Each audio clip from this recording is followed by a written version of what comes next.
नमस्कार। अभी न पर्दा गिराओ, अभी न पर्दा गिराओ, ठहरो की दास्तां आगे और भी है। अभी न पर्दा गिराओ, ठहरो, अभी तो टूटी है कच्ची मिट्टी, अभी तो बस जिस्म ही गिरे हैं, अभी तो किरदार ही बुझे हैं, अभी सुलगते हैं रूह के गम, अभी धड़कता है दर्द दिल, अभी तो एहसास जी रहा है। गुलजार साहब कहते हैं और बहुत खूबसूरत कहते हैं। रूबरू थिएटर ग्रुप और विजय सूरी फाउंडेशन की तरफ से शख्सियत सीजन 2 में आज इस वक्त जो शख्सियत हमारे साथ हैं, बेहतरीन रंगकर्मी, निर्देशक, लेखक, designer, national School of drama के छात्र रह चुके ही इज एविड एजुकेशनिस्ट। बहुत बहुत स्वागत करती हूँ, खुशामदीद कहती हूँ सलीम आरिफ साहब को। बहुत बहुत स्वागत आपका। नमस्ते, आदाब। कैसी हैं आप? बिल्कुल ठीक, और बहुत बहुत शुक्रिया आपका, बहुत बहुत शुक्रिया, तहे दिल से शुक्रिया जी। आप शुक्रिया तो मुझे आपका अदा करना चाहिए जी। सर, जैसा कि हमारे शो का फॉर्मेट है कि जो यंग परफॉर्मर्स हैं, जो इस फील्ड में जी। आना चाहते हैं, चाहे वो कॉस्ट्यूम डिजाइनिंग के, चाहे वो राइटिंग के, चाहे वो रंगमंच के क्षेत्र में आना चाहते हैं, तो क्योंकि आजकल जी। थोड़ा सा मायूसी का आलम चल रहा था पिछले एक साल से, हम्म। होपफुली आगे ऐसा ना हो। तो जो हमारे यहाँ शख्सियतें आती हैं, उनकी जो इंस्पिरेशनल जर्नी है, खास तौर पे जो कला का रास्ता है, वो बहुत आसान नहीं है। इसके पीछे बहुत जी। मुश्किलात, सफर तय करके एक इंसान एक जगह तक पहुंचता है। तो मेरा जी। पहला सवाल यही था, तो रंगमंच के क्षेत्र में खासकर आपका जो सफर रहा है, मैं चाहूंगी हम जी। भी उसका हिस्सा। देखिए, ऐसा होता है कि ये जैसे मूछें आती हैं, दाढ़ी आती हैं, तो जीवन में हर एक के कुछ एक चीज एक स्टेज पर आती है जब उसको लगता है कि वो कविता लिखे, कहानी कहे, गाना गाए, एक्टिंग करे। तो मेरे भी एक स्टेज आई जब मुझे लगा कि नाटक से जुड़ी हुई सारी जो विधाएं थी, और मैंने बड़ा अच्छी क्वालिटी का थिएटर देखा। और मुझे ये कहने में कोई वो नहीं है मुगालता कि 70 के दशक में जो हिंदी में थिएटर हुआ है, जिस स्तर का हुआ है, जिस स्तर के अदाकार, डायरेक्टर, डिजाइनर्स उसमें उस वक्त काम कर रहे थे, अलकाजी साहब के 20 साल के काम का एक तरह से कहना चाहिए रिजल्ट हमें नजर आना शुरू हो गया था। तो नेशनल स्कूल ऑफ ड्रामा के बहुत सारे स्टूडेंट्स, और उनके अलावा दूसरी भाषाओं में, यानी ये वो दौर था जब हमारे पास देश में बंगाली से, मराठी से, कन्नड़ से और गुजराती से, दूसरी भाषाओं के नाटक हिंदी में होने शुरू हुए थे, जी और हिंदी के अपने नाटक भी लिखे जा रहे थे। तो नाटक को लेकर एक तरह का बड़ा स्ट्रॉन्ग क्रिएटिव बज था, जिसमें बहुत बड़े बड़े क्रिएटिव माइंड लगे हुए थे। यानी जी अलकाजी साहब बजाते खुद बहुत बड़ा क्रिएटिव माइंड देश के हमारे, और बिल्कुल। पेंटिंग्स के बारे में जो उनकी समझ और जानकारी और जो एनालिसिस और जो रीडिंग्स, जिस तरह से उन्होंने मॉडर्न इंडियन आर्ट के बारे में लिखा है, समझाया है, वो एक बिल्कुल नायाब पर्सपेक्टिव है। दूसरा, जिस तरह से रंगकर्म में, खासतौर से हिंदी रंगकर्म में जी प्रोफेशनल स्टैंडर्ड्स उन्होंने स्टैब्लिश करने की, व्यावसायिक पेशेवर तरीके से नाटक कैसे किया जा सकता है। और पेशेवर, एक तो कमर्शियल नाटक होता है कि जी आप व्यावसायिक तौर से कर रहे हैं, लेकिन ये पेशे के, जब हम प्रोफेशनल की बात करते हैं, तो हम बात कर रहे होते हैं कहीं एटीट्यूड की, कि आपका जो पूरा सरोकार है वो एक प्रोफेशनल आदमी की तरह होता है, जिसका कमिटमेंट होता है उस फॉर्म से, उस पेशे से जिससे वो जुड़ता है। तो रंगकर में उन्होंने बड़े खूबसूरत मापदंड तय किए थे, और हमारे यहाँ पहली बार बहुत वर्ल्ड क्लास के स्टेजेस बनने शुरू हुए, थिएटर सेट्स बनने शुरू हुए, अच्छी लाइटिंग, अच्छा म्यूजिक, अच्छी कॉस्ट्यूमिंग, इन सारी चीजों के ऊपर पहली बार एक तरह से एम्फोसिस गई।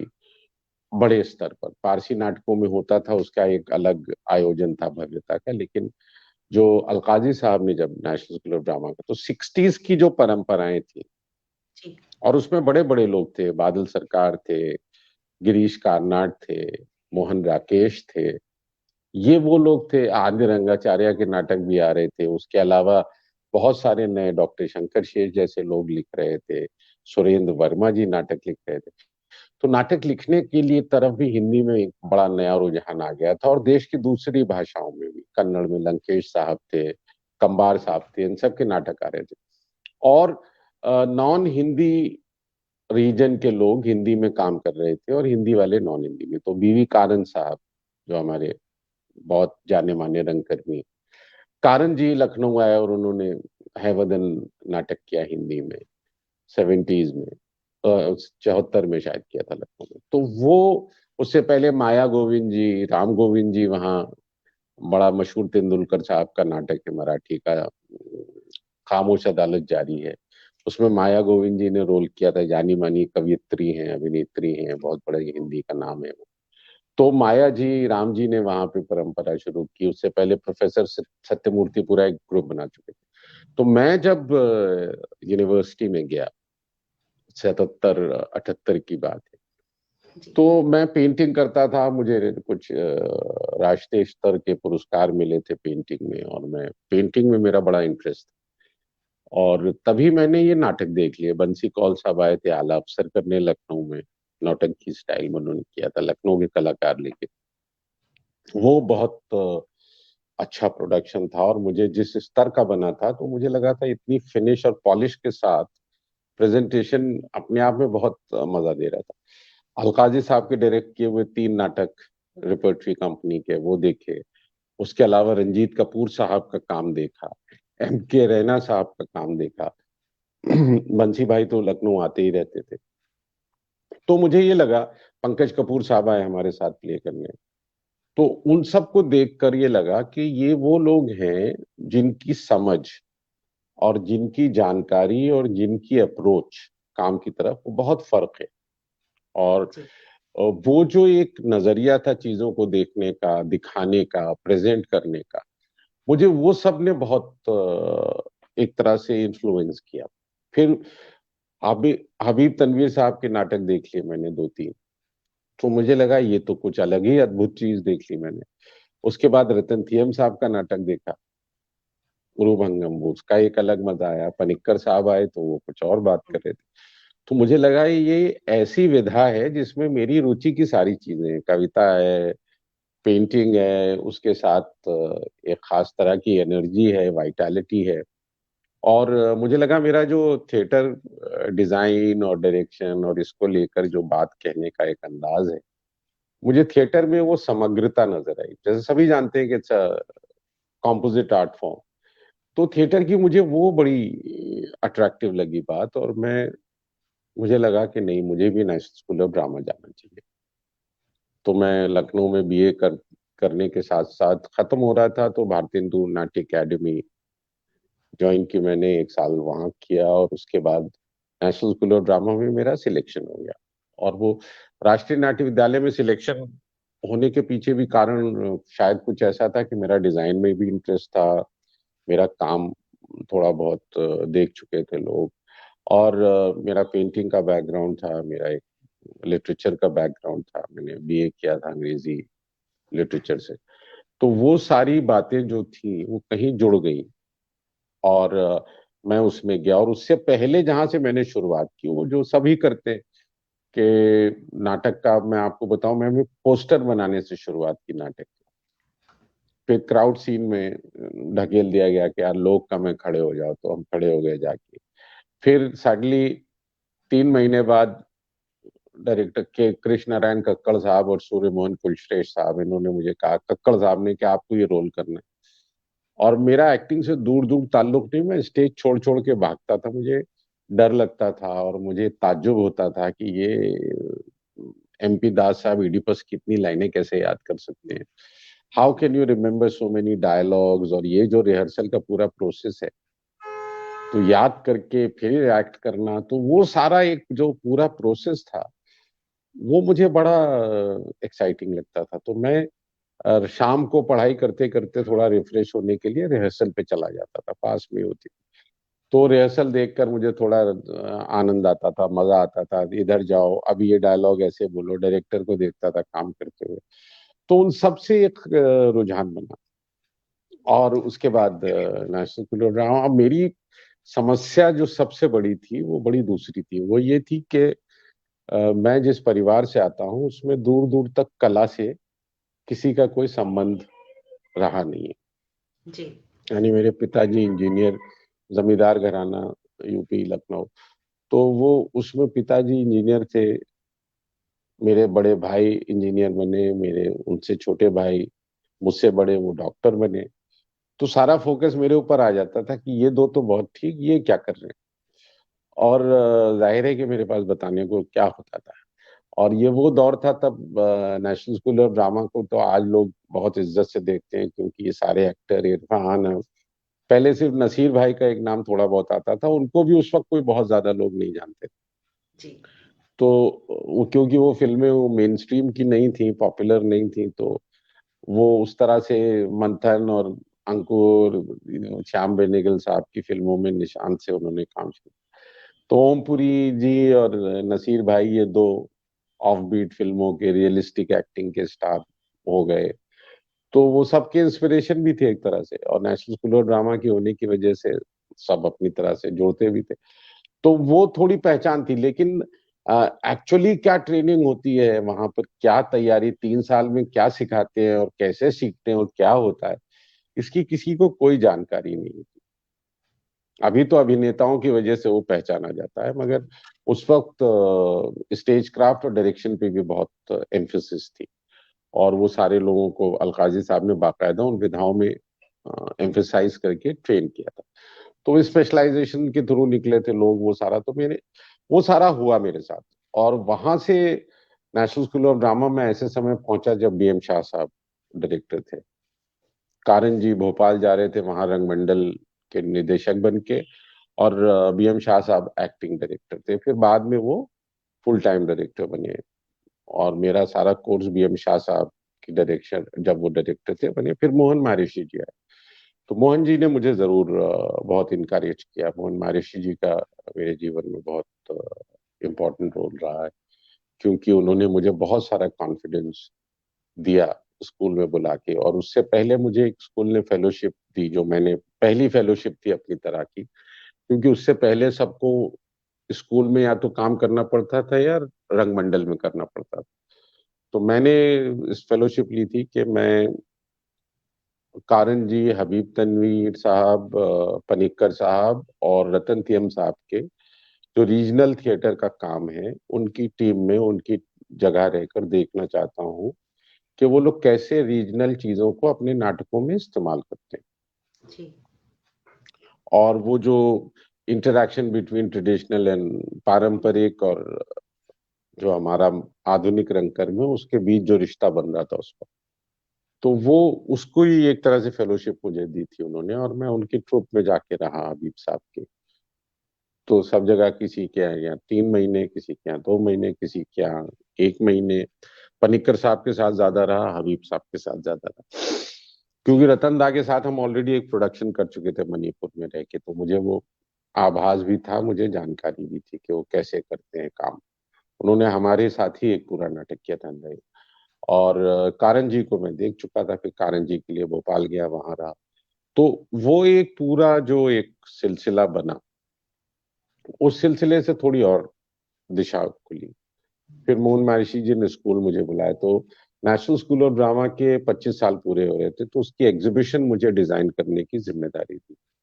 तो जी। 25 years of national School of drama, जो बर्लिन आंसाम्बल में, एक बर्लिन में एक बहुत बड़ा फेस्टिवल हो रहा था जिसमें रिपोर्टरी कंपनी के नाटक जा रहे थे, तो उसमें ये एग्जीबिशन गई थी इंटरनेशनली। तो वो में एक मेरे लिए उस कम उम्री में बड़ा अचीवमेंट आप कह सकते था। फिर एक अपना उत्सव हुआ था दिल्ली में, पहला कल्चरल फेस्टिवल। उसमें दिल्ली के मॉन्यूमेंट्स में बहुत सारे प्रोग्राम्स हुए थे, गूंजते पत्थर के नाम से। तो जी। उसके कोऑर्डिनेशन से लेके उसका सेट डिजाइन करना, उसकी लाइट डिजाइन करना, वो सब काम मैंने किए थे। तो मेरा पूरा महीना नवंबर 86 का उसमें गया। और उसके बाद ये हुआ कि वहाँ दूसरी तरह के सिलसिले, और मुंबई में भारत एक खोज बना रहे थे श्याम बेनेगल के साथ। जी। तो भारत एक खोज की कॉस्ट्यूम डिजाइनिंग की जिम्मेदारी मुझ पर आ गई या मुझे मिली। और वो बहुत अद्भुत अनुभव था। फिर उसके बाद वो करते करते गुलजार साहब ने मिर्जा गालिब के लिए बुला लिया, तो मिर्जा गालिब डिजाइन किया। जी, फिर मिर्जा गालिब और भारत एक खोज के साथ साथ चंद्रकांता शुरू हुआ था, वो किया। उसके इमीडिएट बाद भारत एक खोज खत्म हो रहा था कि डॉक्टर चंद्रप्रकाश आ गए कि मैं चाणक्य बना रहा हूँ, तो चाणक्य किया। तो ये चार पांच उस वो दौर के जो बड़े प्रोजेक्ट्स थे, उससे मेरा जुड़ा हुआ। उसमें चाणक्य में मैं सेकंड यूनिट डायरेक्टर भी था, और चाणक्य में और दूसरा जिम्मेदारियां भी थी, अभिनय भी किया था। तो वो एक तरह से मुझे बड़ा मेरे लिए फेज था। फिर मैं डायरेक्शन में गया, फिर मैंने टेलीविजन के बहुत सारे शोज डायरेक्ट किए। फिर एक स्टेज आई जब मैं टेलीविजन से भी थोड़ा सा उगता तो नहीं गया, लेकिन टेलीविजन में जब मुझे लगा निर्देशक की जगह खत्म हो रही है, तो मैं थिएटर, जो मेरा पुराना काम था, उसको मैं फुल टाइम, क्योंकि मुझे जो बातें कहनी थी वो मैं टेलीविजन में कह नहीं पा रहा था। तो मुझे लगा कि जो समाज की तरफ जो जिम्मेदारी होती है, और वो जिम्मेदारी क्रांति लाने की नहीं होती, वो जिम्मेदारी अवेयरनेस की होती है। तो बिल्कुल। उस तरह का काम जो हबीब साहब का देखा था, दूसरों का देखा था, तो उस काम को मैं कैसे पॉजिटिवली थिएटर में ढालूं, क्योंकि जी, जरूरी है कि हम जागरूकता बनाए रखें। तो खराशे नाम का एक पहला नाटक कम्युनल राइट्स पर हमने किया, बिल्कुल। जी। उसकी बड़ी चर्चा हुई। और उसके बाद फिर एक, मैंने भी देखा था वो वाला नाटक, कमानी में। अच्छा, ओके, कमानी में हुआ था। तो आपने देखा ही है कि किस तरह का काम हम लोग करते हैं। और मेरे साथ सौभाग्य रहा कि बड़े अच्छे कलाकार जुड़े, गुलजार साहब जैसे लेखक जुड़ गए। तो उससे काम में एक नया तेवर, एक नई बात, एक नया लहजा कह सकते हैं आप, एक नया जोश, वो सब आया। जी, और वो मुझे लगता है कि बड़ी उपलब्धि रही है मेरे लिए व्यक्तिगत रूप से, और रंगमंच के लिए भी, क्योंकि गुलजार साहब के कैलिबर के राइटर थिएटर में आना थिएटर के लिए बहुत अच्छी बात है।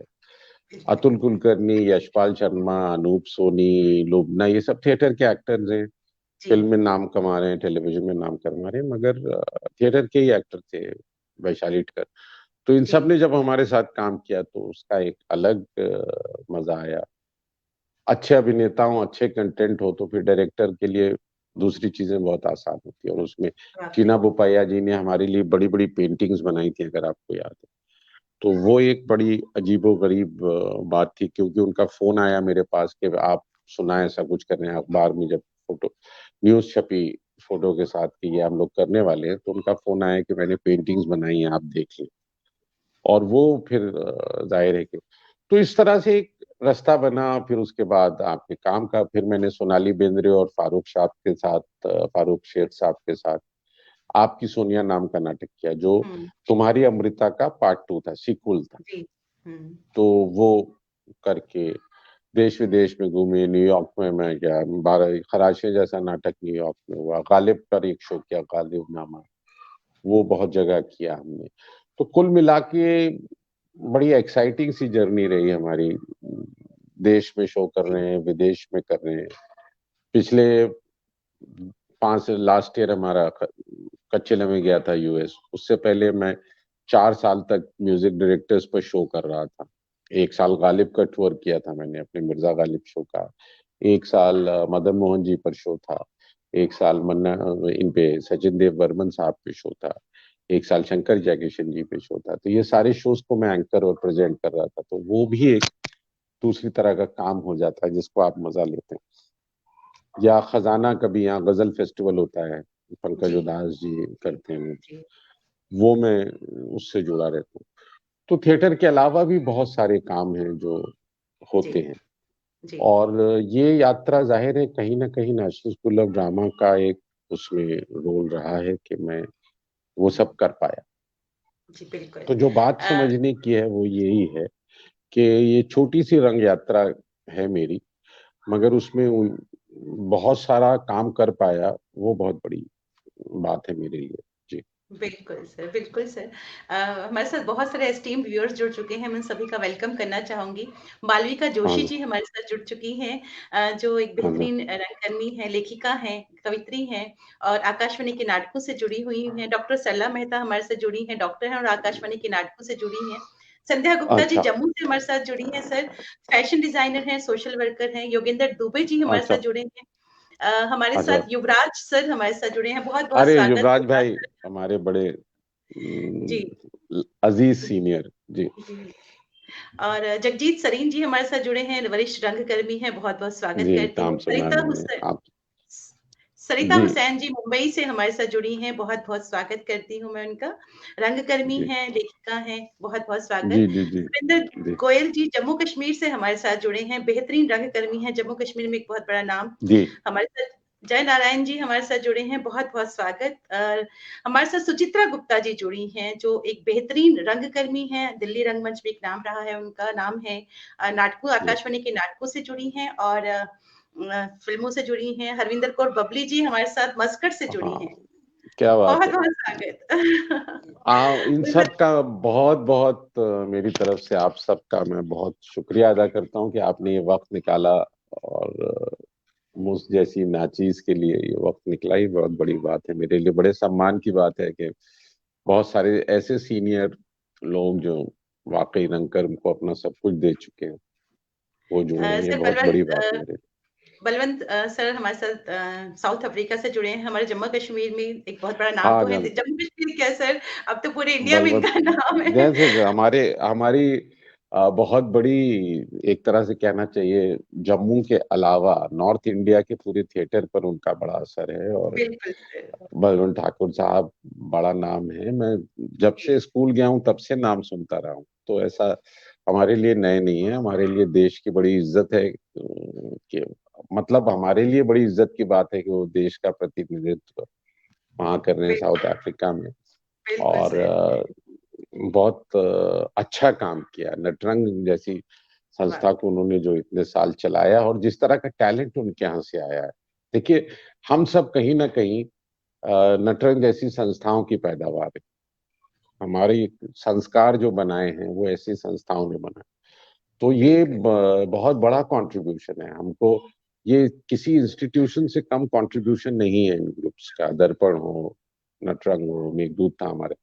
तो ये सारे ग्रुप्स जब काम करते हैं तो कहीं ना कहीं ये लड़कों में लड़कियों में एक संस्कार डालते हैं, जिसके तहत वो फिर प्रोफेशनली आगे जाना चाहते हैं। बिल्कुल बिल्कुल तो वो सर। एक बहुत बड़ा कंट्रीब्यूशन है जी बलवंत साहब का। और बहुत इन सब के लिए मेरे मन में बहुत श्रद्धा भी है, सिर्फ इसलिए कि इन्होंने पूरे अपना जीवन समर्पित किया है इस काम में।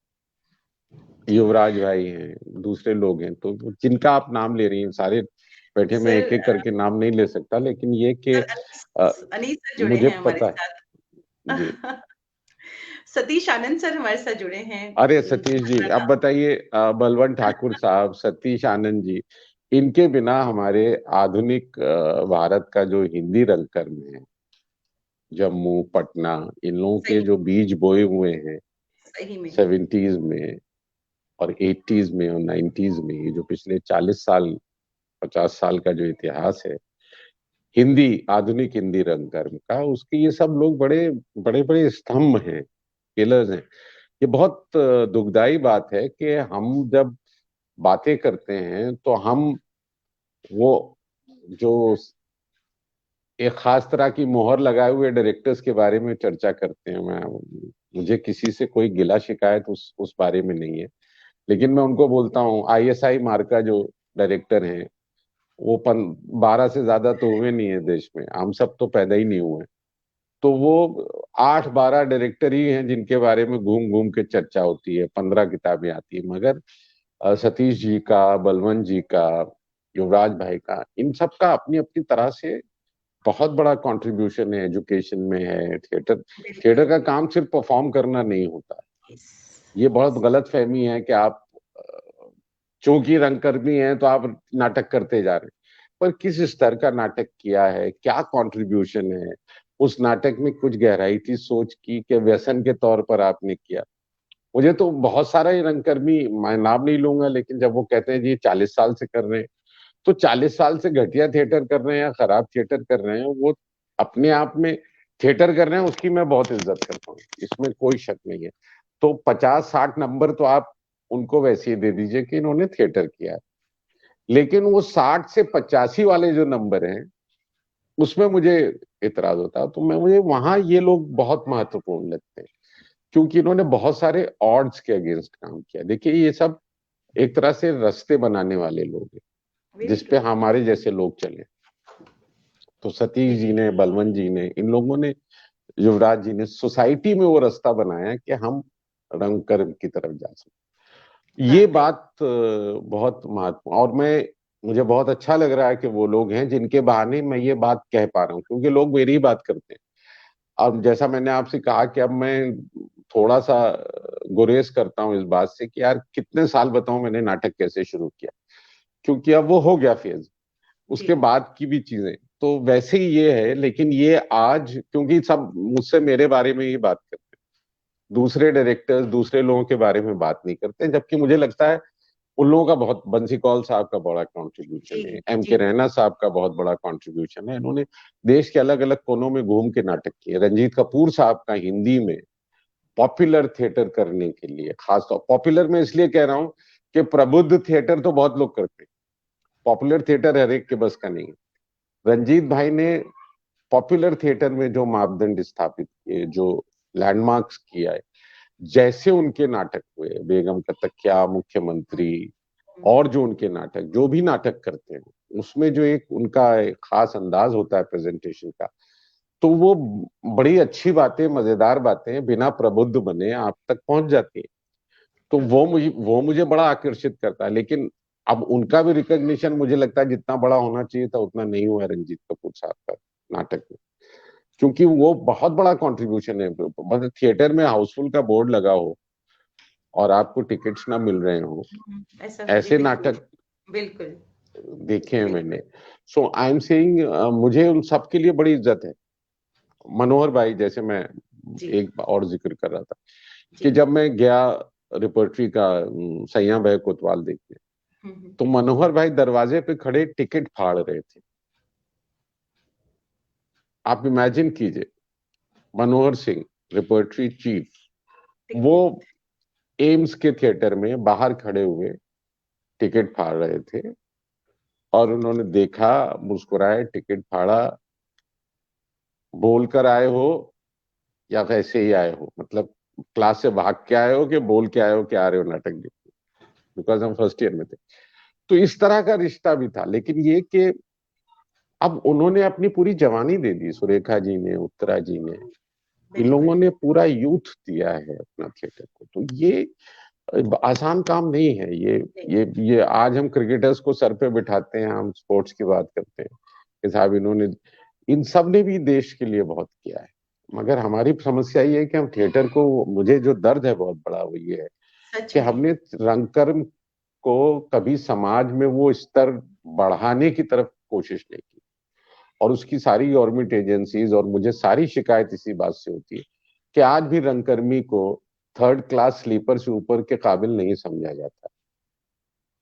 वो मुझे बहुत मुझे उससे एतराज है, और मैं बहुत बुरा मानता हूँ इस बात पे कि जो आदमी 25 साल से भले बैक स्टेज कर रहा हो, उससे आप उम्मीद करते हो सेकंड क्लास स्लीपर में कंसेशनल टिकट पर दिल्ली आए या कहीं भी जाएगा नाटक करने, क्योंकि एक नॉर्म आपने बना दिया। तो जब संगीत नाटक एकेडमी और नेशनल स्कूल ऑफ ड्रामा ही इज्जत नहीं देंगे रंगकर्मी को, तो हम दुनिया से क्या मांगेंगे। सच में। आज तो आप सब लोग हमको कहते हैं जी नॉर्म, एनएसडी के नॉर्म के हिसाब से हम चलते हैं, ये हमने वहां सुना है तो हम आपको देंगे। आप देखिए दूसरी फील्ड में क्या, तो मैं ये कि रंगकर्म तो हम कर रहे हैं, समाज में काम भी कर रहे हैं, मगर क्या हमने रंगकर्म की स्थिति को बेहतर किया है। आज हम नई पार्लियामेंट की बात बनाने की बात कर रहे हैं, और हमारे ऑडिटोरियम्स देख लीजिए, सन 70 के बाद कोई स्कीम ही नहीं बनी है ऑडिटोरियम बनाने की। 60s के बाद, सॉरी, टैगोर की 100 साल में बनी थी, 150 ईयर्स में। टैगोर का के बाद कोई स्कीम थिएटर की, टैगोर थिएटर्स के बाद कोई स्कीम थिएटर की सरकारी तौर पर नहीं बनी है। हम आज भी कमानी को बहुत अच्छा ऑडिटोरियम मानते हैं, जो 70 में भी उतना ही अच्छा था जब मैं स्टूडेंट था, बल्कि तब तो ऑर्केस्ट्रा पिट था, वो भी बंद कर दिया। तो आई एम सेइंग कि हमने क्या किया, हमारे एयरपोर्ट्स बदल गए, हमारे रेलवे स्टेशन बदल गए, हमारी बाकी शॉपिंग मॉल्स आ गए, हमारे मल्टीप्लेक्सेस बदल गए, ट्रू। और हमारे थिएटर स्पेसेस कम होते जा रहे हैं और खराब होते जा रहे हैं। बिल्कुल, सो बिल्कुल। सो आई एम सेइंग कि मेरे लिए ये भी महत्वपूर्ण काम है। मेरे लिए रंगकर्म करना सिर्फ तो व्यसन है कि हाँ भाई आप क्या करते हैं, मैं जी रंगकर्म करता हूँ, तो रोज झोला उठा के आप जाएंगे, रिहर्सल करेंगे, आज हमने फला का नाटक उठाया है, हम सर ये करना चाह रहे हैं, तो आप अपनी आत्मतुष्टि करके भड़ास निकाल दो। अपनी सामाजिक स्थिति कलाकार की क्या हुई, बात वहां है। और वो जो बात है, मुझे दर्द वो है कि ये जो सब बात करते हैं थिएटर जिंदा है, जिंदा रहेगा, भाई जी ये लोगों के एफर्ट से जिंदा है, इंडिविजुअल एफर्ट से। वॉलंटियरिज्म जो होता है, ये गुरुद्वारे में लंगर चलता है, ये वैसे ही मान लीजिए आप कि भाई थिएटर चल रहा है, लोग कर रहे हैं, एक परंपरा है और बहुत अच्छी परंपरा है और जिंदा रहनी चाहिए, इसमें मुझे कोई एतराज नहीं। मगर आपकी सराउंडिंग, आपकी वर्क कंडीशंस, आप जिन हालतों में काम कर रहे हैं, यस। जिस क्वालिटी का काम करना चाह रहे हैं, उस सब की तरफ कुछ तो है ही नहीं। ट्रू। तो मुझे मुझे अब ये लगता है कि जहां से युवराज भाई ने शुरू किया था, या सतीश जी ने शुरू किया था, या बलवंत जी जिस तरह से काम कर रहे थे, तो वो हालात मुश्किल भी थे और बेहतर भी थे। बेहतर इस सेंस में थे कि उस समय की पॉपुलेशन के हिसाब से जो फैसिलिटीज थी, 70 करोड़ 75 करोड़ की आबादी के लिए जो फैसिलिटीज थी, उसमें आप ऑपरेट कर रहे थे, ठीक था। अब 130 करोड़ की आबादी में आप 75 करोड़ की आबादी वाले इंफ्रास्ट्रक्चर जो है एंटरटेनमेंट का, उसमें आप ऑपरेट कर रहे हैं थिएटर। तो वो ऑडिटोरियम अब वो स्किल भी नहीं रहा, वो लास्ट बेंच तक आवाज जानी चाहिए वाली ट्रेनिंग नहीं रही, everything has changed. True. So my मुझे सिर्फ ये कहना है कि जब आपने ये बात की, इन सीनियर्स के रेफरेंस से मैं बात कर रहा हूँ, तो मुझे लगता है ये जो 40 साल 50 साल का इन्वेस्टमेंट है इनका थिएटर में, that has not led to anything greater. जैसे मुझे ये लगता है कि अपने रहते थिएटर के डायरेक्टर्स को अपने टीम में सक्सेसर तैयार करने चाहिए, हम्म। तो आपका थिएटर जिंदा रहेगा, वरना थिएटर डायरेक्टर के साथ खत्म हो जाता है ना। वो एक बड़ी दूसरी बड़ी दुखदाई स्थिति। जी। उस परंपरा को उस तरह से चलाने समझने वाले, हर चीज रखने वाली नहीं होती है, मैं मानता हूँ। म्यूजियम पीस भी नहीं बनना चाहिए थिएटर को, ये भी मानता हूँ। लेकिन कुछ बहुत अच्छी चीजें होती हैं जो हमारी परंपरा से जुड़ती हैं, उनको संजो के रखने वाली जो बात है, उसकी परंपरा बनाने के लिए भी लोग चाहिए। सो मुझे ये सारी चीजें अब ज्यादा एक तरह से सरोकार में मेरे शामिल होती है, बजाय सिर्फ नाटक करने की। बहुत क्योंकि सही मेरे कहा। लिए यह महत्वपूर्ण नहीं है कि आपने इस साल भी 2 नाटक कर लिए। ट्रू। वो वो हो गया एक फेज। बहुत लोग नाटक कर रहे हैं, नए लोग आ रहे हैं, अच्छा काम कर रहे हैं, कुछ नहीं अभी। जैसे पिछली बार जो बात हुई थी, वो ये थी कि जी ये जो छोटे छोटे स्पेसेस खोल लिए हैं लोगों ने, आराम नगर में, बम्बई में है, और जगह है जिसमें 50 लोग 100 लोग बैठ के देख रहे हैं, तो मैंने उनसे कहा ये अच्छी बात है, इसमें कोई बुराई नहीं है। लेकिन अगर कोई तुगलक जैसा नाटक करना चाहेगा आज के उसमें, जिसमें आंसाम्बल है, जिसमें 30 लोगों की टीम चाहिए, वो बिल्कुल। टीम के लिए स्टेज कब बनेगा? तो हम थिएटर को, जैसे मोबाइल स्क्रीन हमने कर लिया है कि हर आदमी घर में बैठा, पूरा परिवार अपने मोबाइल की स्क्रीन पर, बेटा कुछ देख रहा है, पत्नी कुछ देख रही है, पति कुछ और देख रहा है, बेटी कुछ और देख रही है, तो ये पांचों लोग अपना अपना इंडिविजुअलिस्टिक एग्जिस्टेंस अपनी वर्चुअल रियलिटी में कर रहे हैं। थिएटर तो ऐसा नहीं था। हम्म। थिएटर तो था ही मजा ये कि एक आंसाम्बल, एक जुड़ाव हो, लोग साथ रहकर एक टीम की तरह जी। उसमें काम करें। वो ये भी एक पहलू है, मोनोलॉग्स भी हैं माना, एकल अभिनय भी है ये भी माना। लेकिन थिएटर की जर्नी में जो इम्पोर्टेंट बात है, वो उसका लाइव वायर एक एक्सपीरियंस जो है, एक आंसाम्बल की जो फील है, जो थिएटर का बड़ा खूबसूरत हिस्सा है। नाटक इवॉल्व करता है, पूरा ग्रुप 5 अभिनेता 8 अभिनेता मिलकर एक कोई चीज क्रिएट करते हैं। उस क्रिएशन में लेखक भी जुड़ता है, लाइट वाला भी जुड़ता है। तो ये जो एक समग्रता में चीजें देखने की बात है, उसको हम धीरे धीरे इंडिविजुअलिस्टिक बना दे रहे हैं। तो मुझे लगता है ये कहने को अच्छा लगता है कि जी 50 लोगों के लिए, 100 लोगों के लिए, लेकिन इसकी कोई इकोनॉमिक्स कभी नहीं बनेगी जीवन में। इसका कोई इकोनॉमिक रूप बनेगा ही नहीं कि ऐसे पैसे आप कर ले सब कमा सके उस परफॉर्मेंस से जिससे आप इज्जत से रह सके। So all I am saying is these are ways, ये कॉम्प्रोमाइजेज हैं, ये तरीके ढूंढे जा रहे हैं। जबकि नेशनल स्कूल ऑफ ड्रामा की स्थापना में बड़ा जो सोच थी और सारे इंस्टीट्यूशन के पीछे कि प्रोफेशनल ट्रेनिंग दी जा रही है, मगर उस प्रोफेशन को एक्सरसाइज करने के स्पेसेस कहाँ हैं,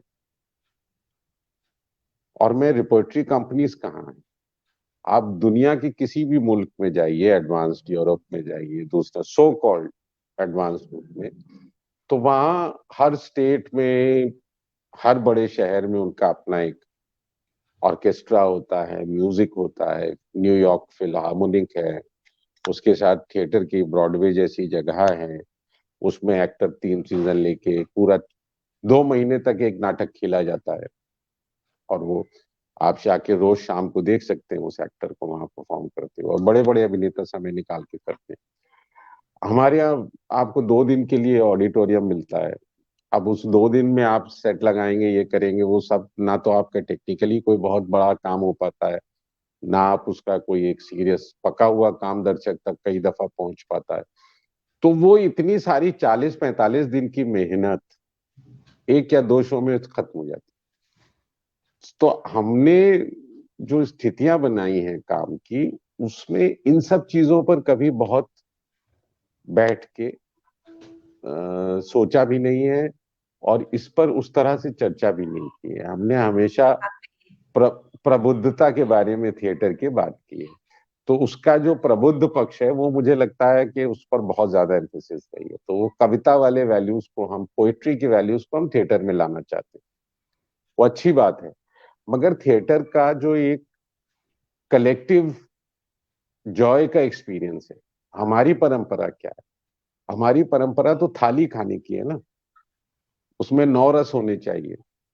तो उस परम नौरस वाला जो हमारा काम है, उस नौरस में जो एक मजा है, वो कहानी कहते हुए आप उसका आनंद लेकर जो एक एंटरटेन होते हैं, आपके सेंसेस को डिलाइट भी मिलती है, आप इमोशनली मूव भी होते हैं, आपका माइंड भी एक्साइटेड हो जाता है कुछ विचार लेकर। तो ये सारी चीजों की जो एक समग्रता का एंटरटेनमेंट है, मैं किताब पढ़ लूंगा, मैं जाके क्यों प्रबुद्ध बात सुनूं? यस। मेरे लिए तो महत्वपूर्ण ये है कि एक ऐसा अभिनेता, मैंने जैसे युवराज भाई हैं, सतीश जी हैं, बलवंत जी हैं, अब ये लोग जब काम कर रहे हैं तो आपने ऐसे मोमेंट्स देखे हैं जब आपको लगा कि ये तो कुछ दूसरी जगह पहुंच गए।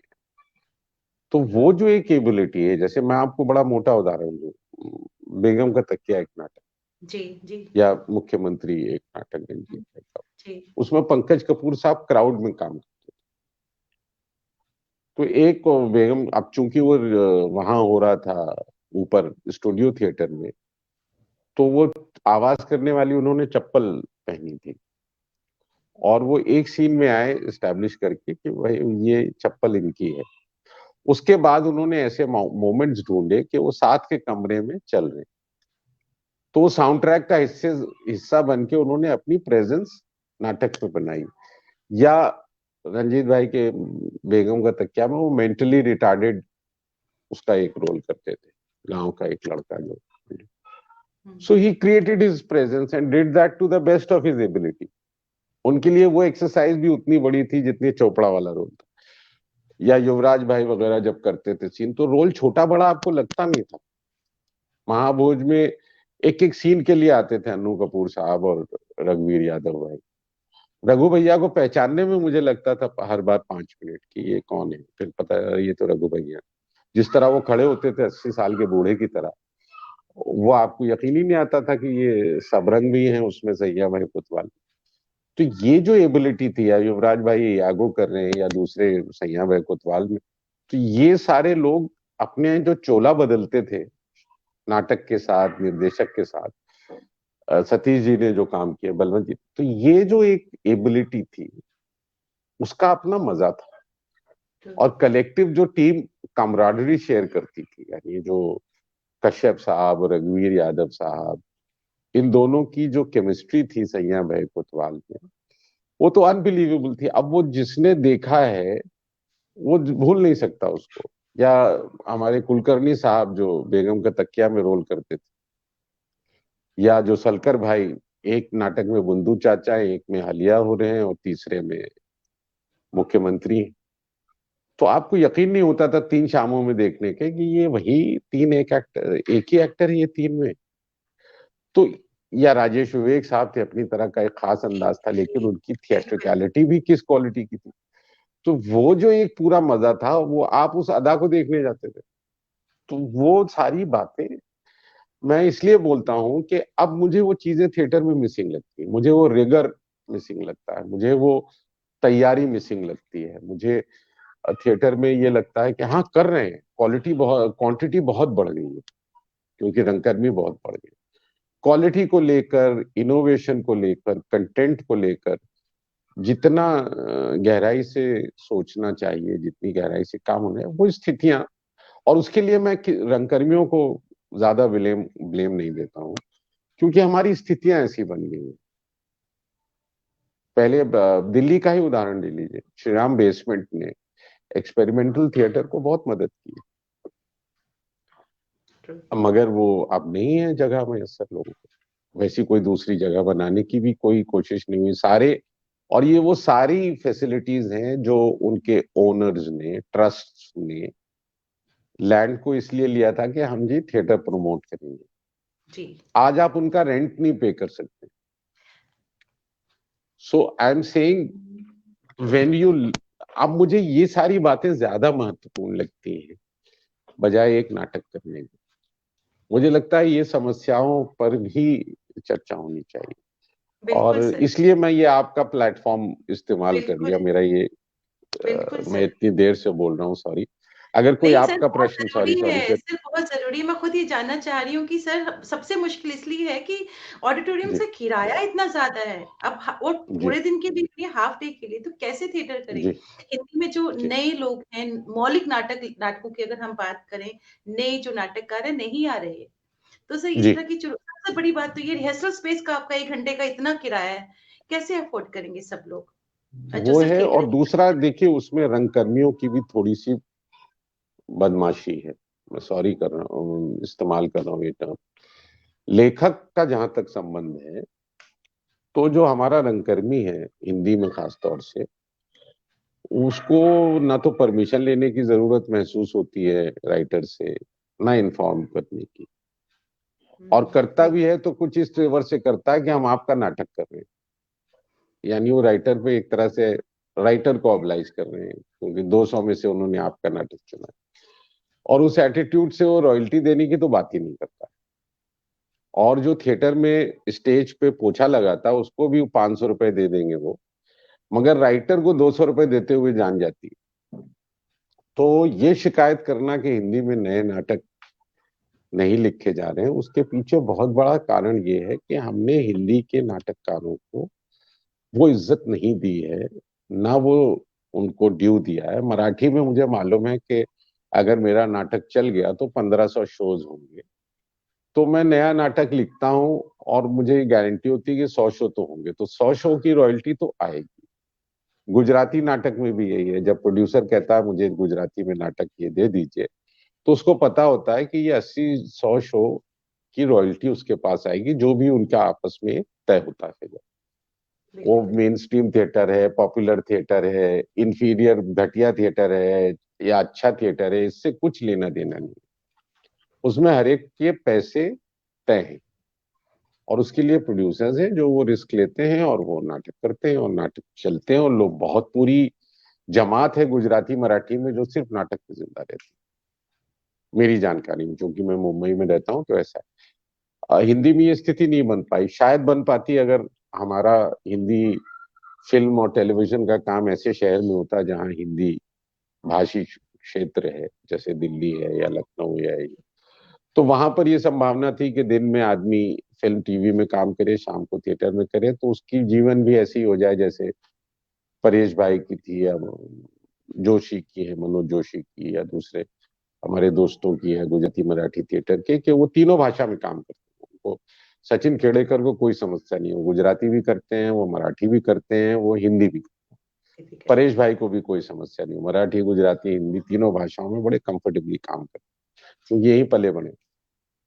ये सहूलियत हिंदी एक्टर के पास नहीं है कि वो शाम, तो पृथ्वी पर होते हैं हिंदी प्लेयर्स, बहुत सारे एक्टर्स टेलीविजन के वापस आए हैं, नसीर भाई वगैरह कर रहे हैं थिएटर रेगुलर, उसके बाद भी कुमुद मिश्रा करते हैं, हम लोग करते हैं, नादरा जी के ग्रुप में लोग करते हैं, तो वो सारा सिलसिला है।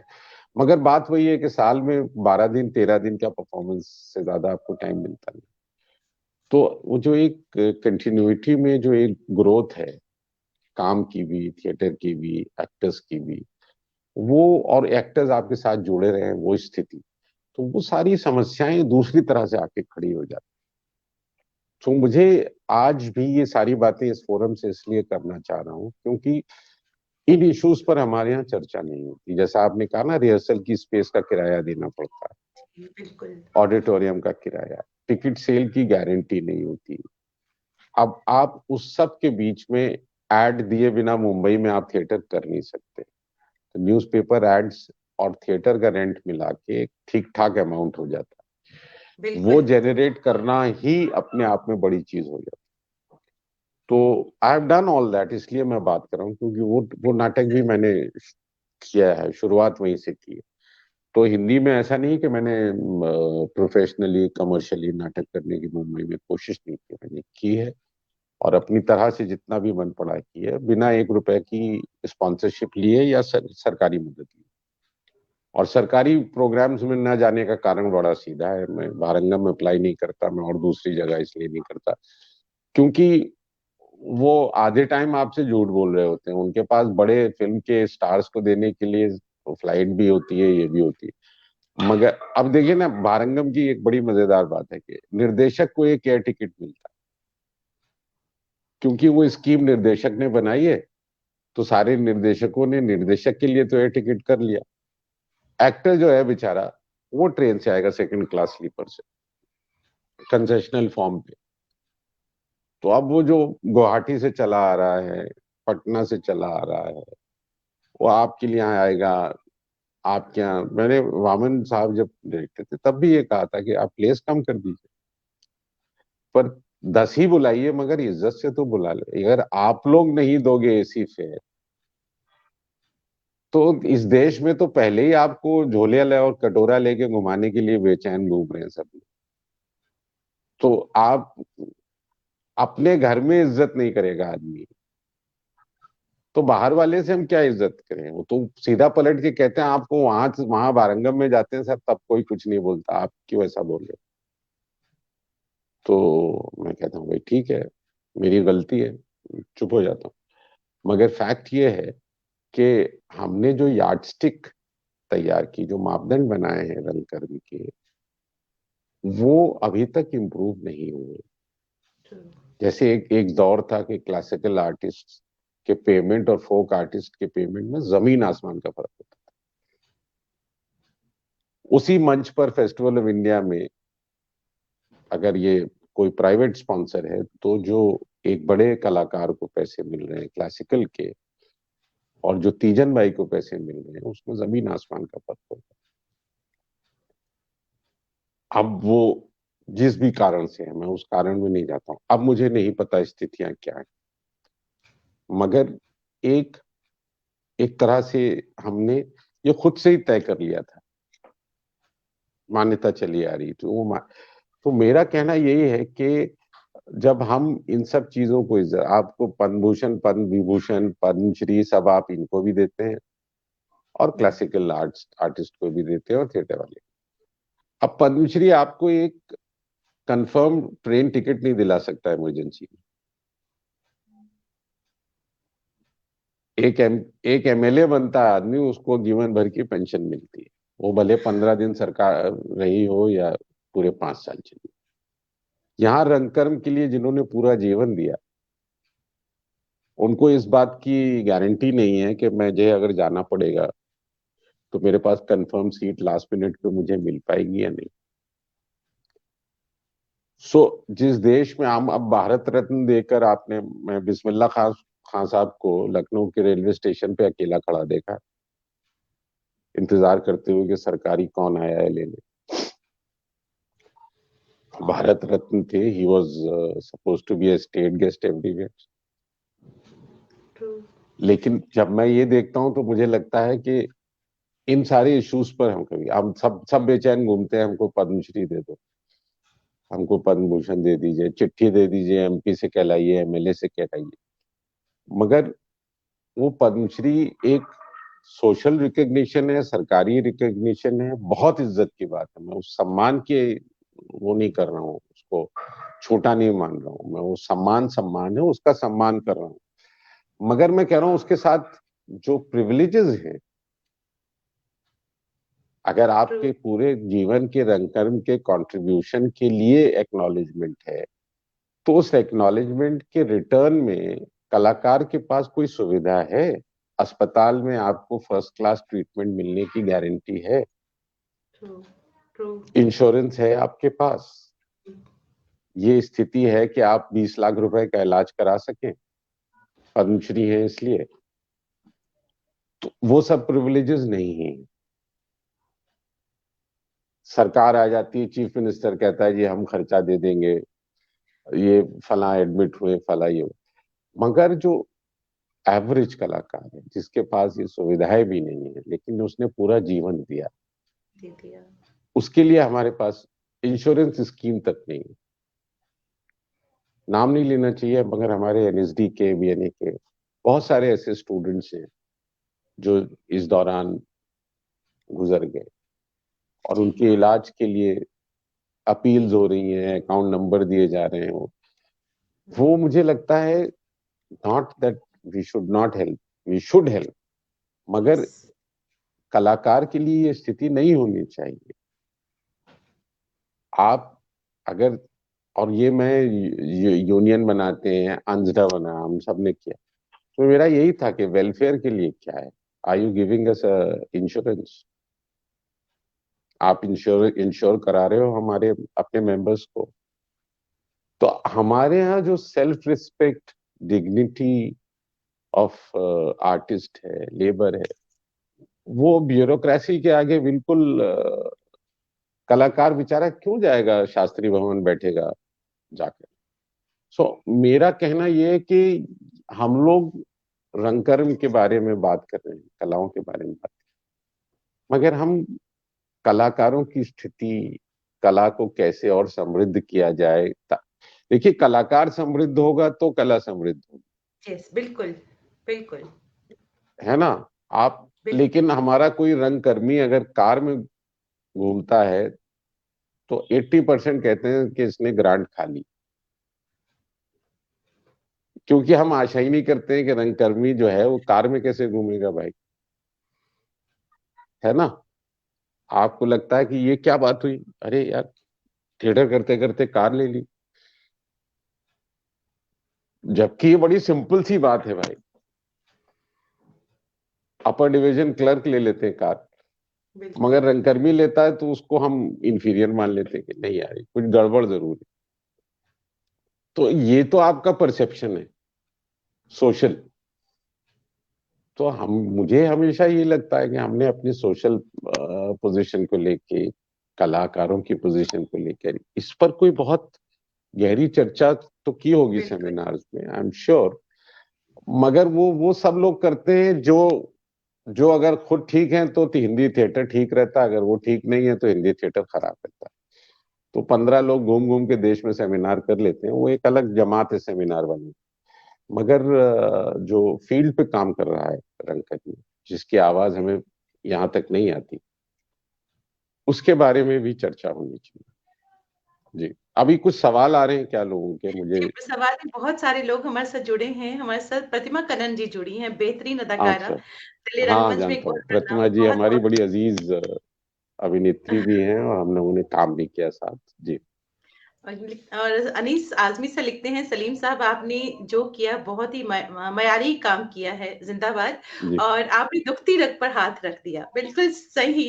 और हम संध्या गुप्ता जी लिख रही हैं कि बहुत ही खूब कह रहे हैं, बहुत ही अच्छा कह रहे हैं। महेश बादल जी हमारे साथ जुड़े हैं, एक राइटर हैं, रंगमंच से भी हाँ, जुड़े रहे हैं।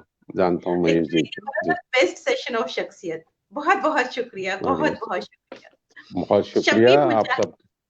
जी सर शबीर मुजाहिद जी कश्मीर से हमारे साथ जुड़े हैं, दूरदर्शन केंद्र जी जम्मू कश्मीर और लद्दाख के स्टेशन डायरेक्टर रह चुके हैं। बहुत बहुत जी। स्वागत करती हूँ इनका, बहुत बहुत स्वागत। हाँ, नौरीन जी शर्मा जी कह रही हैं कि बिल्कुल सही कह रहे हैं आप। बहुत जी सारे, सुचित्रा गुप्ता जी लिखती हैं कि एक्सलेंट एनालिसिस। प्रकाश, श्री जी प्रकाश सिंह जी हमारे साथ जुड़ चुके हैं, बहुत बहुत स्वागत करती हूँ। सुनीता अग्रवाल जी बेहतरीन लेखिका है, लिखती हैं कि एक एक बात सही है, इस विषय पर ना तो कोई बात करना चाहता है, ना ही कोई एक्शन लेना चाहता है। बिल्कुल जी। सही, बिल्कुल सही। अम, बहुत-बहुत शुक्रिया जितने भी हमारे साथ व्यूअर्स जुड़ चुके हैं। सर आपने इतनी खूबसूरत और आपने बिल्कुल जो कहते हैं ना सटीक बातें कही, और ये हम सब जितने भी रंगमंच से जुड़े हुए हैं लोग, ये हम सबकी बातें हैं, जी जिनको आपने एक वॉइस दी है। और मैं सर चलते-चलते आपसे सिर्फ 2 चीज़ें चाहूँगी। जी एक तो जो हमारे नए परफॉर्मर हैं, उनको आप क्या मैसेज देना चाहेंगे? और एक सवाल और, सर एक और, जी। मैं नहीं नहीं, आप आपसे पूरा, मेरे आप पास कोई और दूसरा काम नहीं है, आपके लिए पूरी शाम है, तो आप please feel free. I have no problem. और मैं सर आपसे ना आपकी फेवरेट नज़्म भी सुनना चाहेंगे। आप इतना मैंने आपको सुना है सर, आपकी जो भी फेवरेट नज़्म हो, जो आपको बहुत आपके दिल के बहुत करीब हो, मैं देखिए चाहूँगी बहुत कि सारी नज्म तो बाद में आएंगे। जी, बिल्कुल बाद में पहले जो, आएँगे। जी जी। पहले आप क्या सवाल था आपका? सॉरी, मैं मिस कर गया सर इसमें। जो नए परफॉर्मर्स हैं, जो इस फील्ड हाँ, में नए आना लोगों चाह के लिए। देखिए, जी, आप नए लोग जब हम बात करते हैं तो जी, नए लोगों को मेरी राय ये होती है, मेरे पास रोज आते हैं जी, कुछ 15-20 फोन आते हैं मुंबई में, और दूसरे भी मिलते हैं, तो कहते हैं सर थिएटर करना है। तो मैं उनसे दो ही बात पूछता हूँ, तुम घर छोड़कर थिएटर करने तो नहीं आए हो,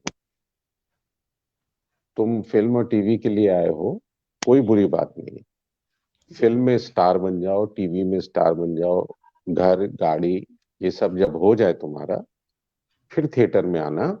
क्योंकि थिएटर की कोई उम्र नहीं होती, कोई ऐसा नहीं कि तुम्हें 25 साल के हीरो का रोल में नहीं मिलेगा थिएटर में।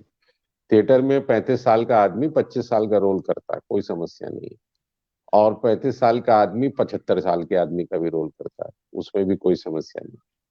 तो तुम्हारे पास दोनों तीनों ऑप्शन जिंदा रहेंगे 50-55 साल 60 साल की उम्र तक।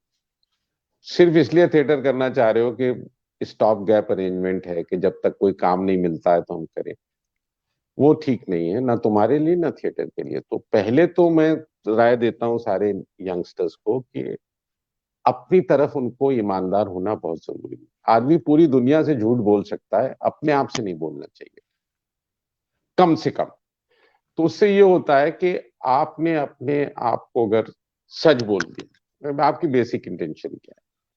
तो बेसिक इंटेंशन अगर आपकी ये है कि मैं बतौर अभिनेता रिकॉग्नाइज, तो रिकॉग्निशन अगर आपको लगता है रंगमंच से मिलेगा तो मिलेगा, मगर उसके रास्ते अलग होंगे। ओवरनाइट सक्सेस कुछ नहीं होती। अब रंगमंच की बड़ी समस्या क्या है, वो ये है, और वो एक्टिंग की भी है, कि कथक वाला 5 साल 6 साल ट्रेनिंग करता है, क्लासिकल सिंगिंग वाला भी 5 6 7 साल ट्रेनिंग करता है, फिर वो 15 मिनट का एक परफॉर्मेंस करता है। जी, यहाँ पर पहले स्टेज पे आदमी खड़ा होता है और पहले नाटक के बाद 3 महीने बाद वो एक्टर हो जाता है, और ये ट्रू, मान लेता है कि वो एक्टर है, ट्रू, और फिर वो कहता है वो बेसिकली तो मैं एक्टर हूँ। तो वो जो एक पूरा नजरिया होता है खुद को देखने का, वो नाटक बदल देता है, खासतौर से एक नौजवान के जहन में, जिसकी जहन में एक पुख्तगी नहीं होती, एक मेच्योरिटी नहीं होती। जबकि नाटक में मुझे लगता है सबसे ज्यादा मेच्योरिटी की जरूरत होती है, बिल्कुल, बिल्कुल, क्योंकि आप मंच से जो बात भी कह रहे हैं, उस बात के पीछे बहुत गहरी सोच होती है। आप ऑफ द कफ रिमार्क करते हैं तो इंफीरियर हो जाती है सब चीज। आप स्टैंड अप कॉमेडी की तरह तो नहीं करते ना रोल, कॉमेडी करते हुए भी तो ट्रू। कहीं उसके पीछे एक सामाजिक समझ होती है, एक जिसे कहना चाहिए सरोकार होते हैं, एक आपकी अभिनेता की एक समझ होती है, एक नाटककार की समझ होती है, एक निर्देशक की समझ होती है। ट्रू। और ये तीनों समझ को एनालाइज करके आप दर्शकों की समझ तक पहुंचने की कोशिश कर रहे हैं एक नाटक के प्रोसेस में। तो वो नाटक का जो प्रोसेस है, उस प्रोसेस में की जो जिम्मेदारी है वो सिर्फ अभिनय करने तक सीमित नहीं है कि मैंने आके मंच पे लाइन बोल दी या मैंने। तो जब आप कैरेक्टराइज कर रहे हैं तो जिस समाज की, जिस तबके की कहानी कह रहे हैं, उस तबके की समझ, उस तबके की एनालिसिस, उस तबके के बारे में जानकारी रखकर कैरेक्टर जीवन तब बनता है। बड़ा एक्टर इसलिए होता है कि उसके पास रेफरेंसेस बड़े होते हैं, उसके पास बहुत बड़ा भंडार होता है रेफरेंसेस का। जैसे बड़ा लेखक हम उसे मानते हैं कि वो शब्दों के धनी है, हम कहते हैं। हम्म। क्यों धनी है? क्योंकि वो एक बात को 15 अलग अलग शब्दों से व्यक्त कर सकते हैं कि बात को। लेकिन भंडार इतना बड़ा होता है कि झुटपुटा लिखना है या ढलती हुई शाम लिखना है या ये लिखना है कि शाम गहराई। अब ये तीन अलग अलग एक्सप्रेशन है ना, तो इन एक्सप्रेशन के लिए इस्तेमाल करने की जो सिलेक्टिविटी है, जो चॉइस है राइटर की, उसकी सेंसिबिलिटी से आती है कि कहाँ प्लेस कर रहा। अब नाटक की समस्या बड़ी दूसरी होती है कि नाटक की अपनी भाषा होते हुए भी कैरेक्टर की भाषा होती है, ट्रू। जिसमें कहानी के तकाजे होते हैं, जिसमें सोसाइटी के तकाजे होते हैं, जिसमें जिस बैकग्राउंड की कहानी है उसके तकाजे होते हैं, उसकी डिमांड्स होती है। तो वो जब हम कहते हैं कि जी ये हिंदी का नाटक है, ये उर्दू का नाटक है, तो उसकी ऑपरेटिव लैंग्वेज होती है, वो चरित्र की जबान नहीं होती। चरित्र की जबान अपनी होती है। तो वो कैरेक्टर की जबान और भाषा की जबान के बीच में हम संप्रेषण ढूंढते हैं, हम कम्युनिकेशन ढूंढते हैं, है ना। और जी आप बिल्कुल। कहीं ना कहीं दर्शकों के इमेजिनेशन के साथ प्ले कर रहे हैं। तो मैं जब भी नाटक डायरेक्ट करता हूं, और मैं न्यू कमर से इसलिए ये बात शेयर कर रहा हूं कि खुद को देखने की एबिलिटी पैदा करने की जरूरत सबसे पहले है। तो मैं जब नाटक करता हूं तो मैं निर्देशक होते हुए भी नाटक को दर्शक की तरह देख रहा होता हूँ। अगर मुझे लगता है कि कुछ भी कहानी में कंफ्यूजन आ रहा है या कुछ भी कैरेक्टर में कंफ्यूजन आ रहा है या कोई ऐसी बात हो रही है जो कंफ्यूज कर रही है कहानी बेसिक थ्रस्ट को, तो उसको मैं बड़े आराम से हटा सकता हूँ। मैं बड़े मतलब रूथलेसली बोलता हूँ काट दो। एक्टर का मुझे इम्प्रोवाइजेशन ठीक नहीं लगता तो मैं बोलता हूँ भाई इसलिए ठीक नहीं है because it's taking into another direction, हमारी मंशा ये नहीं है। तो वो चीजें आपको कंट्रोल करनी पड़ती हैं एज एन आउटसाइडर। मगर ये टेंडेंसी सब में होती, तो कहने की, एक्सप्रेस करने की, बात करने की अच्छी बात है। थिएटर आपकी पर्सनालिटी को ओवरऑल ग्रो कराता है। तो जो आप में क्षमता पैदा होती चीजों को समझने की, बात मुझे वो ज्यादा महत्वपूर्ण लगती। तो मैं न्यूकमर कोई भी आता जी मुझे एक्टर बनना है, तो एक्टर तो बनना है भाई। तुम्हें स्टार बनना है, तुम्हें सलमान खान बनना है, तुम्हें अक्षय कुमार बनना है, तुम्हें ये बनना है। नहीं नहीं सर मुझे तो नवाज, मुझे इरफान खान, मुझे नसीर साहब। तो मैं बताता हूँ पहले उनकी कहानी भी तो समझ लो, वो बेचारे कितना स्ट्रगल करके। स्ट्रगल कौन सा? Creative struggle. जी। देखिए स्ट्रगल, आप सड़क पे सोए, भूखे सोए, ये सब बड़ी रोमांटिक सी कहानियां बाद में मिलती हैं कि साइकिल स्टैंड में सोता था मैं और फुटपाथ पे न्यूज़पेपर बिछा के सो जाता था। वो हम बड़े रोमांटिक और उस तरह से करते हैं कि जी हम तो चने लैया खा के थिएटर करते थे, हम बड़े पाव पे खा के थिएटर करते थे। तो आप थिएटर करते थे, दूसरे बेचारे दूसरे काम भी करते हैं, तो आप अकेले नहीं है जो भूखे रहते हैं, आप अकेले नहीं है जो तकलीफ में रहते हैं, दूसरे प्रोफेशन में भी लोग रहते हैं। तो जी, कला के लिए आपने कोई कुर्बानी दी इसलिए नहीं दी, आपके पास ऑप्शन नहीं था इसलिए आपने किया ये। सो मैंने जो स्ट्रगल किया उसमें मेरे पास बेहतर लाइफ के ऑप्शन ना होने की वजह से स्ट्रगल किया। जी, वरना लोग कार से भी स्ट्रगल करते हैं, लोग ट्रेन से भी करते हैं, पैदल भी करते हैं। हर एक का स्ट्रगल होता है, तो वो स्ट्रगल के कारण भी दूसरे होते हैं, स्ट्रगल का नेचर दूसरा होता है। तो ये कह देना कि जी मैं स्ट्रगल करने के लिए तैयार हूँ, स्ट्रगल कुछ नहीं होता। आप चक्कर लगा रहे होते हैं काम ढूंढने के लिए, उसको अगर आप स्ट्रगल कहते हैं तो ठीक है। लेकिन वो काम कौन सा है, वो इस काबिल है कि आप उसके लिए इतनी तकलीफें उठा के मुंबई तक उठ के आए। दाएं से तीसरा और चौथा बनना था तो वो आप तो लखनऊ में भी बना दिए जाएंगे किसी शूटिंग में, या आप जहां हैं वहां पे भी आपको ऑप्शन मिल जाएंगे। आप सो कॉल्ड पुलिस इंस्पेक्टर बन के 2 सीन में आए, या क्राउड में 4 लाइन बोली, लोग करते हैं। I am not saying we should not do it. मैं काम को छोटा नहीं कह रहा हूं, मैं ये कह रहा हूं कि आपकी अगर रीच वहां तक है तो उसमें कहीं ना कहीं आपने अपने साथ कम तैयारी की है। हम जिनका स्ट्रगल और जिनकी सक्सेस स्टोरी के बारे में बात करते हैं, ये सब वो लोग हैं जिन्होंने तैयारी की थी। हम ये मैं सबको बताता हूँ, इरफान का एग्जाम्पल सबको देता हूँ कि इरफान ने एनएसडी में भी, एनएसडी के बाद भी, जब वो शुरू में यहाँ मुंबई आए तो भारत एक खोज, चाणक्य, चंद्रकांता, इन तीनों में वो मेरे साथ थे और मैं उनको करीब से देखा। फिर गुलजार साहब की कहानी में भी उन्होंने रोल किया। और उसके बाद तो लगातार शुरू के 4 साल के काम हमारे उनके कॉमन है, कुछ सीन्स हम लोगों ने कॉमन किए, कुछ और मेरे एक बड़े क्लोज रहे हैं। मगर उस आदमी की में ग्रेटनेस देखिए ये है कि उसने मीरा नायर की फिल्म में उस वक्त एक सीन का रोल किया था, सलाम बॉम्बे में, जी, अगर आप देखिए। जी, और उसी डायरेक्टर के यहाँ 20 साल के अंदर वो हीरो बना था इंटरनेशनल प्रोजेक्ट में, नेम सेक में। प्रेम सेठ, जी, तो ये जो जर्नी है, ये जो स्ट्रगल है, और उस स्ट्रगल में उस आदमी को एक रोल का बड़ा अच्छा सेंस था। उसने ऐसा बहुत कम काम किया है जिस पर आप कहें यार ये पिक्चर क्यों की इसने। सच में, थिएटर नहीं किया, मैं थिएटर, मैं सिर्फ आदमी की स्ट्रगल की बात कर।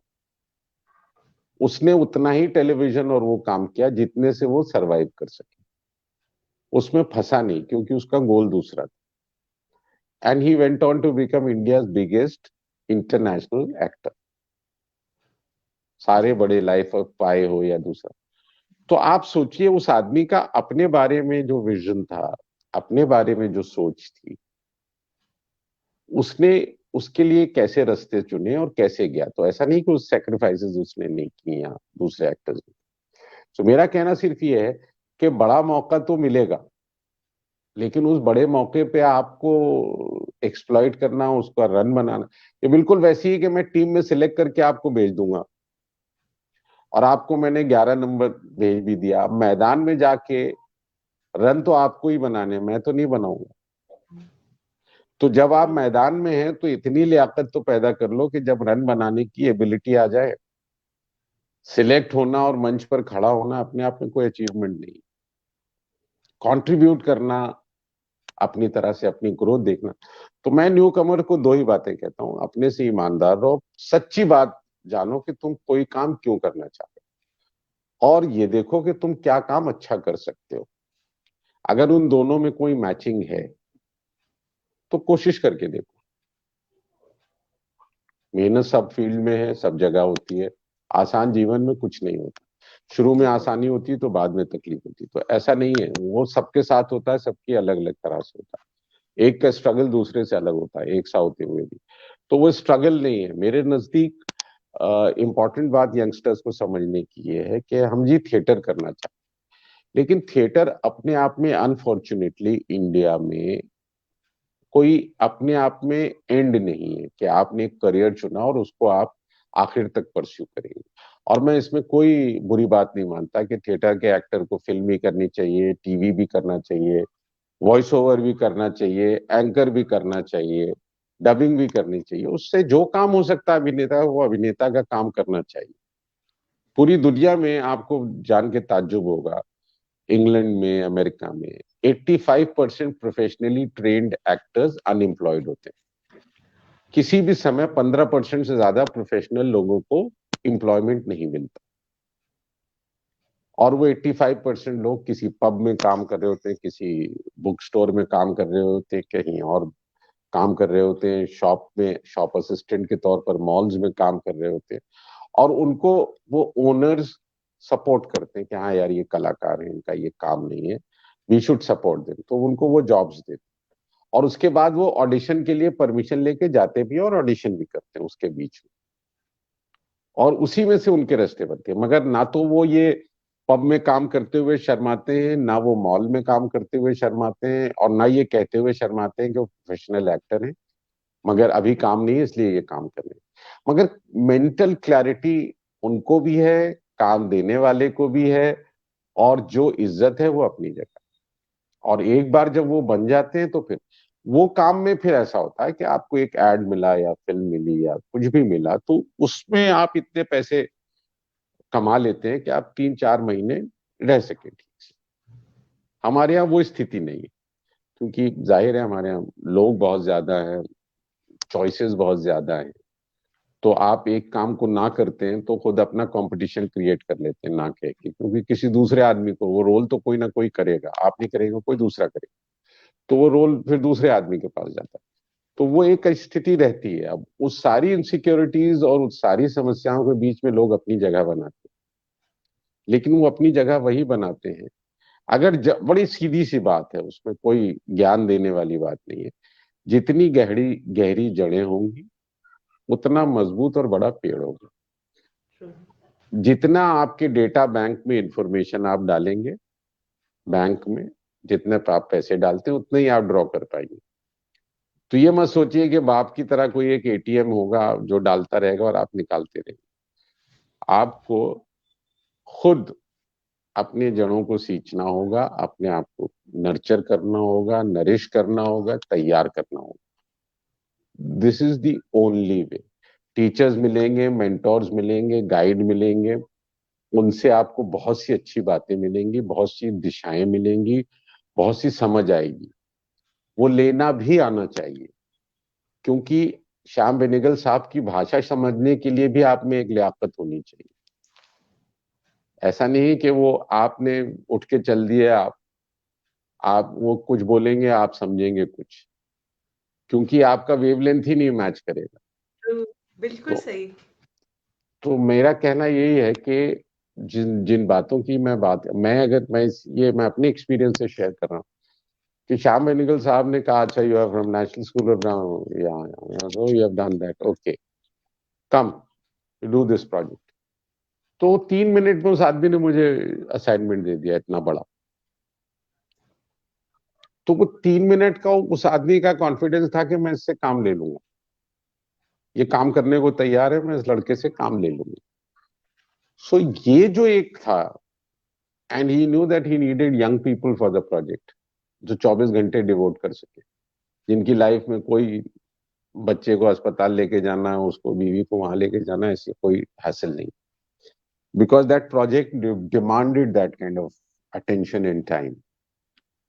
तो अब ये जो बात है, अब उनकी भाषा समझने के लिए मुझे नेशनल स्कूल ऑफ ड्रामा और हबीब तनवीर साहब और इन सब ने तैयार कर दिया था। अब आप अगर ये सोचे, हेलो, अब जी अगर जी आप ये जी। सोचे, जी सॉरी, अब अगर आप ये सोचे कि ये कुछ समस्या हो रही है और बात मेरी समझी जाएगी नहीं समझी जाएगी, तो वो दैट डजंट हेल्प। एनीवे ये कुछ डिस्टरबेंस आया है, 1 मिनट मुझे। जी जी सॉरी।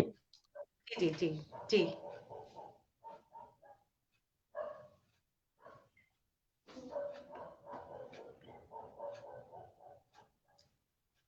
जितने भी व्यूअर्स हमारे साथ जुड़े हैं मैं उन सभी का तहे दिल से शुक्रिया कहना चाहूंगी। आई थिंक कुछ नेटवर्क का जी। जी सॉरी, जी सर। Connection issue. जी जी। जी जी जी। तो एनी फाइनल थिंग, कुछ ऐसी बात, जी कोई सर आपने तो सवाल? कुछ आपने सब कुछ बोल दिया sir. It was one of the best session जिस तरह से सब लोग लिख रहे हैं। I am really thankful. जी। लेकिन सर मैं ज़रूर चाहूँगी कि चलते-चलते आप ज़रूर कुछ जो आपकी फ़ेवरेट नज़्म है वो ज़रूर। देखिए, एक फेवरेट उस सेंस में है कि वो बहुत इंटरेस्टिंग था। गुलजार साहब की एक नज्म है जो मैं एक नाटक में बोलता जी। था, लकीरें में, और वो बड़ी खूबसूरत थॉट के साथ है। वो कुछ ऐसे है कि अगर ऐसा भी हो सकता, तुम्हारी नींद में सब ख्वाब अपने मुंतकिल करके, मुंतकिल मतलब ट्रांसफर, जी, जी, तो जी। अगर ऐसा भी हो सकता, तुम्हारी नींद में सब ख्वाब अपने मुंतकिल करके, तुम्हें वो सब दिखा सकता जो मैं देखा करता हूं अक्सर। तुम्हें मालूम हो जाता, तुम्हें मैं ले गया था सरहदों के पार दीना में, तुम्हें वो घर दिखाया था जहां पैदा हुआ था, जहां छत पर लगा लोहे का जंगला, दिन में मेरे घर के आंगन में शतरंजी बनाता था, मिटाता था। दिखाई थी तुम्हें वो खेतिया सरसों की, मीलों तक लगा करते थे झूले सावन के। वहीं एक रास्ता था टालियों का जिसके बीच से जाते थे, वहां से गुजरते हुए तुम्हें वो खेतियां दिखाई थी सरसों की के दीने में, कि जिसके पीले पीले फूल तुमको ख्वाब में कच्चे खिलाए वाह! थे। वाह! वहीं एक रास्ता था टालियों का जिसमें मीलों तक लगा करते थे झूले सौंदे सावन के। उन्हीं की सौंधी खुशबू से महक उठती हैं आंखें जब कभी उस ख्वाब से गुजरो। तुम्हें काला से कालोवाल तक लेकर उड़ा हूं मैं, तुम्हें दरियाए झेलम पर अजब मंजर दिखाए थे, जहां तरबूज पर लेटे हुए तैराक लड़के तैरते रहते, जहां तगड़े से एक सरदार की पगड़ी पकड़कर मैं नहाता, डुबकियां लेता और गोता आ जाता, मेरी नींद खुल जाती। ये सब अब ख्वाबों ही में मुमकिन है। वतन अब भी वही है, पर नहीं है मुल्क अब मेरा। वहां जाना हो अब तो दो दो सरकारों के दसियों वाह! दफ्तरों से लगवा कर शक्ल पर मोहरे ख्वाब साबित करने पड़ते हैं। ये नज्म है जिसमें एक सर अपरूटमेंट का जो दर्द है, जो हम सब की कहानियां हैं अपने अपने लेवल पर, हम सब सर अपनी गुलज़ार जगहों से साहब तो माइग्रेट होके। कमाल है ही। जी। गुलज़ार साहब तो मैचलेस। बट सर आपने जी। आंसू निकल रुला दिया सर आपने। थैंक कमाल, यू। कमाल, कमाल सर, कमाल। Thank you. और सभी दोस्तों को बहुत बहुत मेरी तरफ से नमस्ते। बहुत आप सबका अभिनंदन। बहुत अच्छा लग रहा है मुझे, इतने सारे दोस्त हमारे इस प्रोग्राम में मौजूद रहे। बहुत खुशी की बात है। आई एम रियली ग्रेटफुल। मैं आपका बहुत आभारी हूँ कि आपने इन सब लोगों से एक बार फिर मुझे रूबरू कराया। Thank you. Yuvraj sir thank ने यू। तो चलते-चलते आपके लिए कमेंट लिखा है, बहुत खूबसूरत। थैंक यू युवराज भाई, you have always been great. हमारा बड़ा बड़े अजीज जैसा मैंने कहा था। जी सर, थैंक यू। जी सर। Thank you. बहुत शुक्रिया सर, बहुत शुक्रिया। मैं सभी का तहे दिल से शुक्रिया अदा करना चाहूँगी, जितने भी व्यूअर्स हमारे साथ जुड़े हैं, तहे दिल से शुक्रिया, बहुत-बहुत शुक्रिया। हमारे साथ जुड़ने के लिए, हौसला अफ़ज़ाई करने के लिए। सच में it was one of the best session. और हमारा जो कल शख्सियत का जो अगला अंक है, वो कल शाम को 7 बजे एज़ यूजुअल। और कल हमारे साथ जुड़ेंगे बेहतरीन लेखक हैं टेलीविज़न, रंगमंच और सिनेमा के श्याम सुंदर कपूर साहब। तो कल जुड़ेंगे हमारे साथ और उनकी जो जर्नी है कला के क्षेत्र की, उनसे हम रूबरू होंगे। और गुज़ारिश यही कि एक बार फिर से हमारे साथ जुड़िएगा, हमें मॉरल सपोर्ट देने के लिए। मिलते हैं कल शाम को 7 बजे, तब तक के लिए नमस्कार, शुक्रिया और शुभ रात्रि।